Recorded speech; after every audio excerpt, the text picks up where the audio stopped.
This episode is sponsored by SimpliSafe, an easy-to-use, totally customizable home security system. Right now, SimpliSafe is having their best deals of the year, and you can get early access to their Black Friday sales. Save 50% or more on your SimpliSafe security system during their biggest sale of the year. Visit simplisafe.com/Babish to learn more. Where's your lunch? You're wearing it. What's that? Sushi.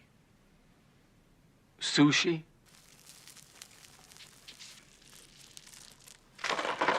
PB&J with the crusts cut off. Well, Brian, this is a very nutritious lunch. All the food groups are represented. Did your mom marry Mr. Rogers?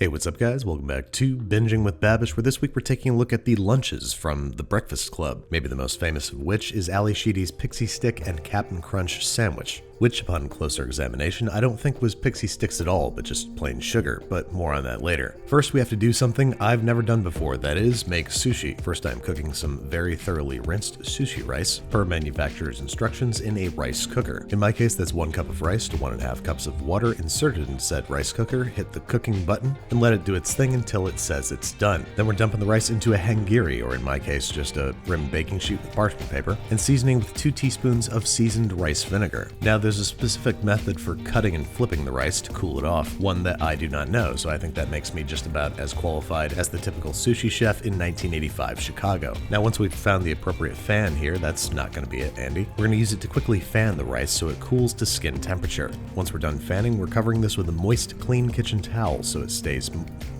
moist, while we prepare the other star of our sushi, the fish. I've got some nice sushi grade tuna here that I'm going to cut into strips, the width and length of my intended roll. I'm going to once again take the opportunity to apologize for not doing this traditionally or even correctly. I watched one video and am genuinely trying this out for the first time. Now we need to prepare our sushi rolling mat by wrapping in plastic wrap, trimming our sheet of toasted nori down to size, and for a maki roll, place the seaweed first on the sushi mat. Now, a very important tool in the preparation of sushi is a bowl of cool water, which prevents the sushi rice from sticking to the sushi artisan's hands. Then we're spreading out 2 golf ball portions of rice onto the seaweed, leaving a 1-inch gap at the top. Place our strip of tuna in the center and use the sushi mat, both to roll the sushi and as leverage to pull it tight. And there you have it. That doesn't look half bad. But let's see what it looks like on the inside using a sharp and moistened knife. Make sure you wet the knife between each cut so you get nice clean edges. Then I'm going to cut the edges off the roll, cut it in half, and cut each half into 3 even pieces. And when I say even as I can get them. There you have it. That kind of looks like sushi. I'm just going to place it in my high-end sushi-specific little lunch bucket, and let's see if we can do any better using some salmon. Now, as you can see, we have a short, stout, oblong piece, so I'm cutting these into thin strips that I can layer, and I'm going to utilize this device. This, my friends, is the very apex of sushi rolling technology. Once slightly lubricated with some vegetable oil, it is an unstoppable force in the immortal war of homemade sushi. First, we're going to spread out the rice into 2 sort of channels in each half of the sushi bazooka, add our salmon and sliced avocado, and once we've replaced the precision plunger, we're sealing shut the apparatus by virtue of the 2 locking hinges, using the threaded compression module to pack the sushi tightly into the chamber. Make sure your power dampeners are modulated, keep an eye on your force feedback rate, and just sort of just poop it out. Oh boy, I cannot watch that and not laugh. But despite the technical prowess of our method, we still need to wrap this guy in seaweed, so we're going to use the sushi mat to do just that. Pull it tight, trim off any excess if you're like me and you don't know what you're doing, and look at that, this thing pooped out a halfway decent log of sushi. This one's a little bigger, so I'm going to cut it into 8 pieces using my whetted knife, and there you have it, salmon, avocado, and tuna rolls. These of course must be accompanied with the requisite fake wasabi paste and a few slices of pickled ginger. And there you have it, Claire's How the Other Half Lives in 1985 high school lunch. The only other actual cooking that needs to be done for these kids is soup. Brian strikes me as a minestrone guy, so I'm going to prep some mirepoix, chop up 1 small zucchini and about a cup of finely shredded cabbage, and finally chop some fresh parsley, oregano, and basil. Then over on the stovetop, we're sauteing the onion in about a tablespoon of neutral flavored oil. After about 3 minutes, adding the carrots and celery, along with 1 clove of crushed garlic, and sauteing for another minute or 2, adding 4 cups of homemade chicken broth and 1 28-ounce can of crushed tomatoes. Bring this guy up to a simmer, and then once it starts to bubble, we're going to add our our shredded cabbage, chopped zucchini, half a can of rinsed cannellini beans, and optionally a rind of Parmesan cheese for extra flavor points. Bring this guy up to a simmer, add the chopped herbs, and then we're going to cook for 10 minutes, adding water or chicken stock as necessary depending on how much stuff you added. Once this guy's cooked for 10 minutes and the vegetables are starting to soften, we're going to season generously with kosher salt, add our pasta, which by law has to be those short little macaronis that you always get in minestrone soup, cook until the pasta's done, and then serve it up into your era-appropriate thermos, which I'm pretty proud to say is the exact same one seen in the movie. Now for maybe the best part of my day, making PB&J. I don't know how you like to make yours. I have been called generous with my peanut butter and jelly proportions. There are those who would call me a zealot.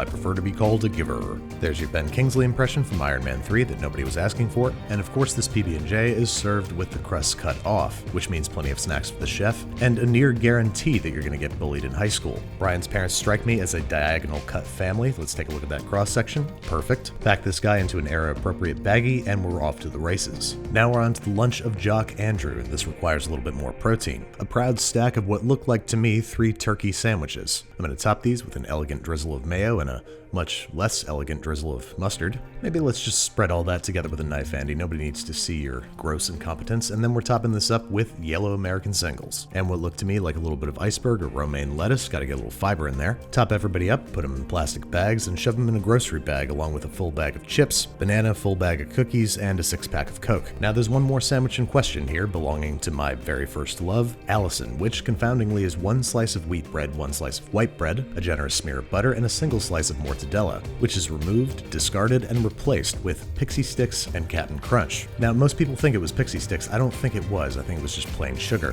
which used to be available in those straw wrappers in diners. But we're going to try it with Pixie Sticks just because. So once we've got a generous smattering of soured sugar on there, we're loading up this sandwich with as much Cap'n Crunch as we can muster, pressing down with every ounce of our teenage angst, marrying the 2 slices together, and not enough survived there. I'm going to really load this guy up with Cap'n Crunch and shove it into my mouth immediately to weird out my peers. Now I'm here to tell you what the foods in your favorite fiction taste like, and I can tell you that this one tastes really not very good. It's got a great crunch to it, but it's unwieldy, sour, sweet, and totally insane. I'm going to do what I can to muscle down a single bite, but I'm going to go ahead and give this one a 2 out of 10. Now, it's possible it's because I'm using Pixie Sticks instead of regular sugar like she used in the movie. So for the sake of science, we obviously have to try that as well. But I'm sorry to say, not much better. And with that, it's time to assemble our collective lunches, which, unlike their real-life counterparts, who realize that they all have the same coming-of-age conflicts, could not be more different. Let's start with Andrew's lunch. We got ourselves a banana, which I cannot eat, an apple, which tastes remarkably like an apple, turkey sandwich tastes exactly like a turkey sandwich, milk tastes like milk, chips like chips, and Coke like Coke. This is what I've been waiting for though, a Chicago specialty Matt's chocolate chip soft baked cookies. I had to special order these for accuracy, and I gotta say they're pretty good. Nice and soft with chunk like chocolate instead of chips. All in all, you're looking at about 6,000 calories here, so everything a growing boy needs. Next up, once again, we have Allison's sugar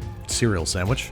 Why are you doing this again, Andy? You're not in high school anymore. This isn't going to impress anybody. Then we got Brian's lunch, which probably my favorite. We got some nice piping hot minestrone soup, of which this thermos holds surprisingly little. Thermos tech has come a long way in the past 35 years. A juice box, no big deal, crushed it. And something I haven't eaten in a very, very long time, peanut butter and jelly with the crust cut off. Those jelly stains through the bread, that's how you know it's a school lunch. And lastly, we have my actual dinner tonight, the sushi I made earlier. Not looking half bad, thanks to the Sushi Pooper 9000. And it tastes like, well, you know, sushi. Now, there's only one recipe here that really warranted the Babish improvement, that being the cereal sandwich, which I think would make some nice French toast. So I'm going to dry out a bunch of slices of wheat and white bread in a 200-degree Fahrenheit oven for about half an hour until they're totally dried out. You can, of course, use stale bread. Then I'm going to make a crunchy cereal coating by blitzing some Cap'n Crunch in a food processor until it's a kind of chunky fine powder. Then I'm building a very simple custard out of 3 eggs, 1 cup of whole milk, a little splash of vanilla paste, half a teaspoon of cinnamon, a little grating of fresh nutmeg, a big pinch of kosher salt, and of course the most important ingredient, 3 tablespoons of white sugar. Go ahead and tiny whisk this together until it's a nice smooth slurry and no streaks of egg remain, and dump the Cap'n Crumbs into another shallow, wide dish. Now we're going to thoroughly soak our cooled, dried out bread in the custard before dipping into the cereal, and this is where Allison's press it into the bread method really comes in handy because we really want to adhere as much cereal to the bread as possible before dumping it into some heated foaming butter, and frying for 2 to 3 minutes per side over medium heat until lightly browned. Evacuate onto a rack set in a rimmed baking sheet to keep warm in the oven until everybody's done. And there you have it, Cap'n Crunch French toast with a dainty pat of butter and a much less dainty pour of